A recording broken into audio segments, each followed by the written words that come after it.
130超えた球、もう滝ですよ。あれはレベルが違います。皆さんこんにちは。今日は平林金属の私、吉村、宇根、安見、松田、この4人でちょうど1年前に行われた世界選手権を振り返ってみようかなと思います。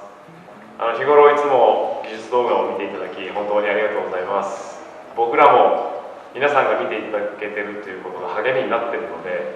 また今も頑張れています。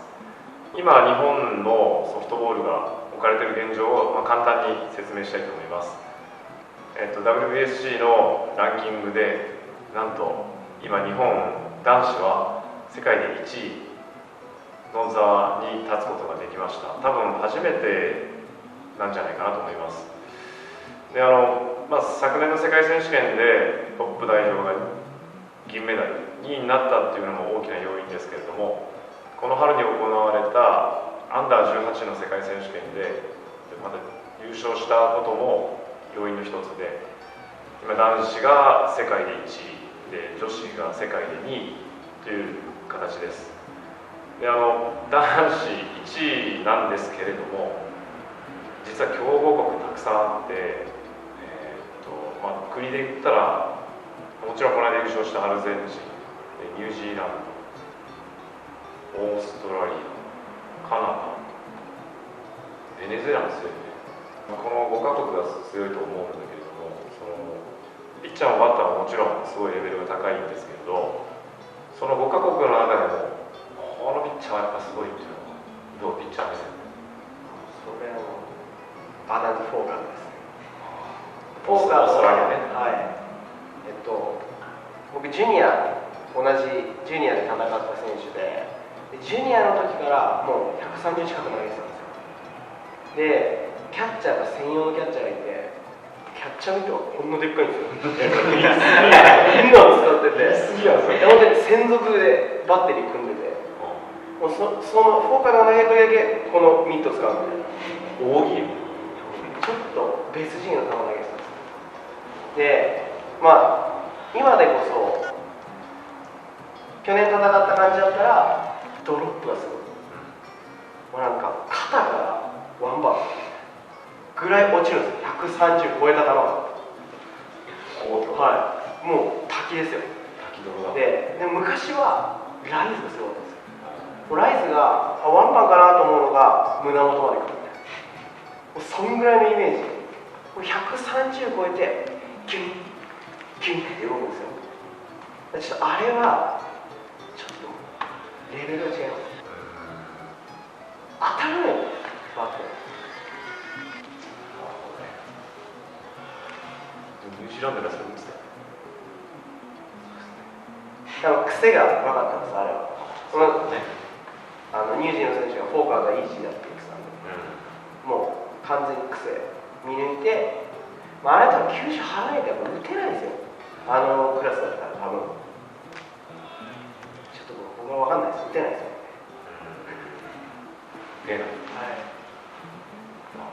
この5カ国だったらやっぱフォーカーが抜けてるとですね。デッドフライだったし、はい、130キロ左肘にね。折れたこと思った。はい、私は大げさだったけど、本当に上がって倒れたじゃないですか。でベンチにいる時に気が遠くなってたんですよ。本当に顔見たらだって真っ青でしょ。トレーナーの田岡さんにも「あすみ意識だけ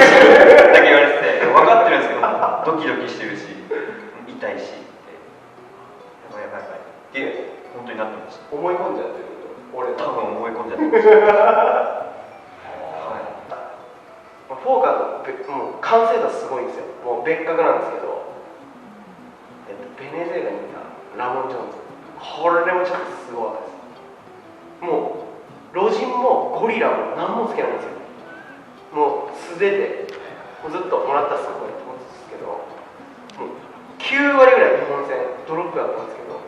ドロップが来るって言ってても当たらないんですよ。あれもちょっとすごすぎるドロップ投げました。スピードもあるし動く。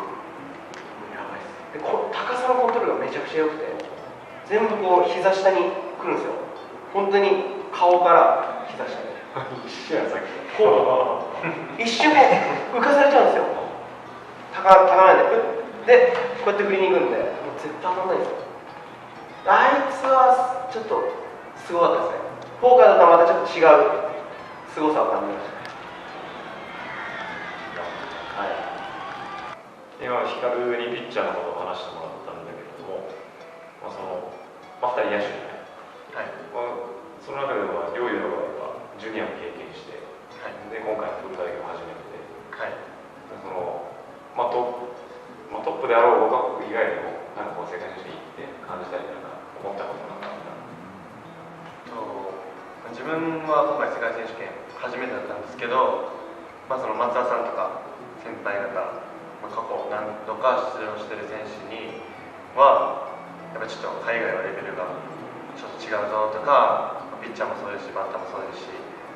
ちょっと勝つの難しいっていうのは結構聞いてて、でもこの合宿とかで海外の選手とかと試合したんですけど、なんかイメージとはなんか思ってたよりなんか日本も強いなと思ってて、で試合してみるといざニュージーランドだったりオーストラリアで勝ったので、本当にずっと今まで勝てなかったのかなっていうのはあまり自分的にはなくて、それぐらい日本も強いなって感じましたし、自分的にも結構やれるなって思ったので、そこのギャップは正直あまり感じなかったです。一緒に、岡本監督がいてコーチさせてもらってて、こう見てるとなんかこう見上げることがなくて、みんなこう同じフラットやれるぞぐらいの感じでやってるのがすごい印象的で、でもそれだから孝太郎にも多分ね、学生ジャパンでアジア行って今回初めてだけども、孝太郎もそういう思いがあったんじゃないのかなと思って見てたんだけど、実際どう？もう一緒で、そうですね、強いって聞いてて初めて行かせてもらって、大会と試合やらせてもらって、全然やれるっていう感じがしましたね。それなりに打つ方守る方？聞いてた感じだと本当に手が出ないみたいな力の差がある感じだったんで、でも日本の方が守備とかも小技系とかだったりも全然レベル高いし、ピッチャーがすごいレベル高かったんですけど、全然対応してやってたんで強いなって思います、日本。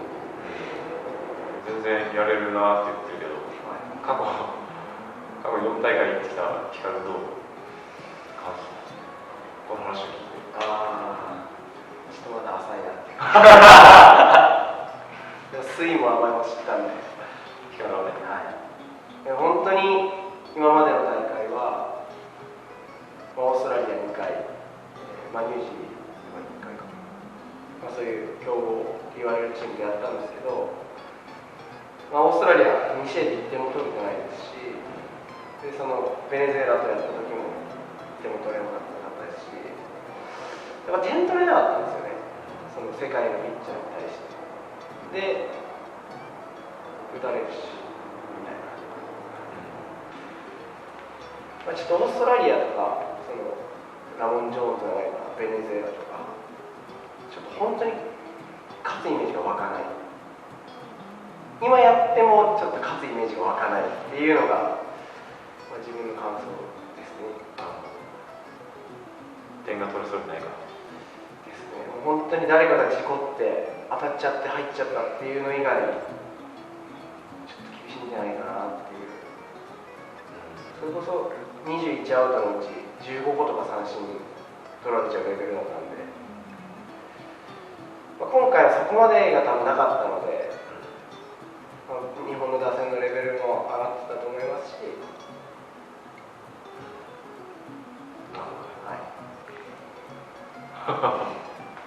じゃあそしたら、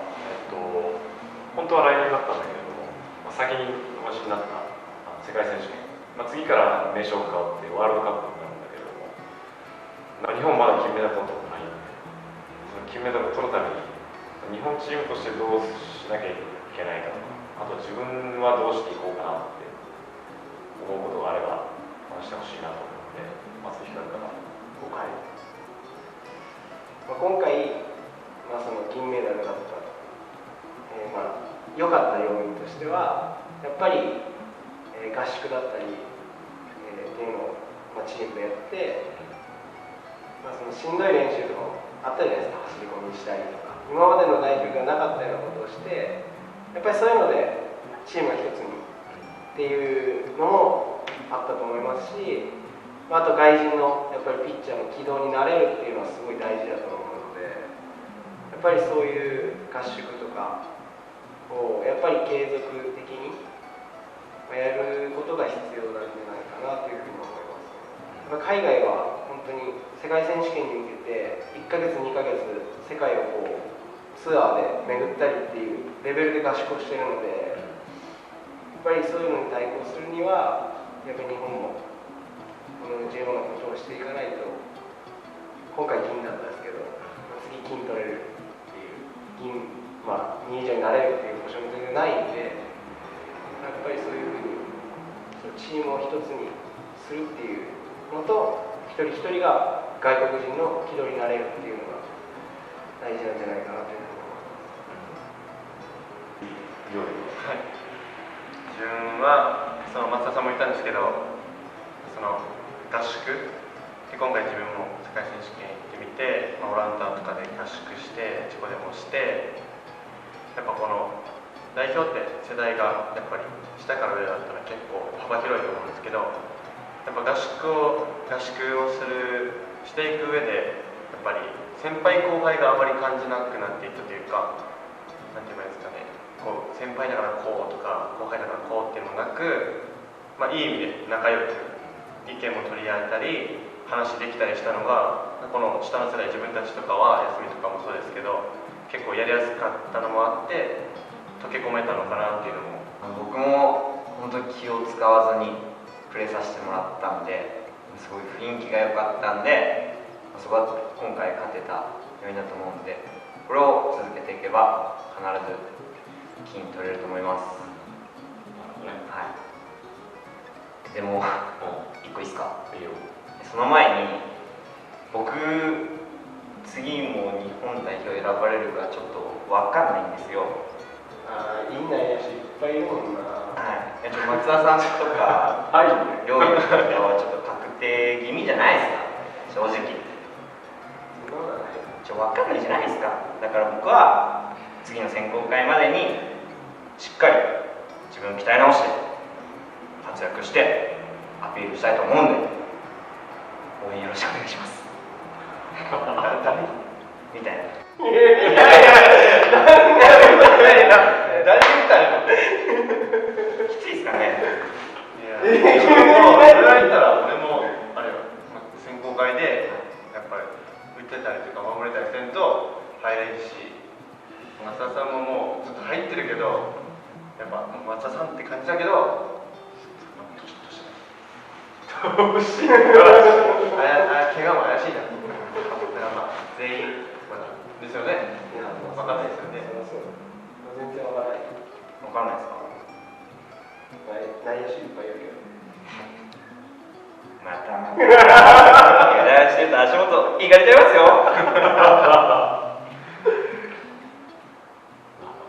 みんな、ね、スタッフも含めて選考いろいろあるんで、選考を合格してまた日本代表のユニフォームを着て世界が戦える日を迎えられるように頑張っていきましょう。はい。今回は1年前の世界選手権を振り返ってみました。さっき僕が紹介したゴーカートとかYouTube 上に実はいっぱい載ってるんで、興味ある方は体感190キロぐらいのライズドロップっていうものを映像だけでも見てもらえたらなというふうに思います。次のワールドカップも、日本代表に選ばれるように頑張りますので応援よろしくお願いします。あと最後にこっちの方じゃなくてこっちの高評価チャンネル登録よろしくお願いします。それではバイバイ。ひらきんソフトボール TV ではこれからもソフトボールの教科書となるような動画をどしどし配信していきます。皆さんからのたくさんのいいねお待ちしてます。チャンネル登録よろしくお願いします。Let's enjoy softball!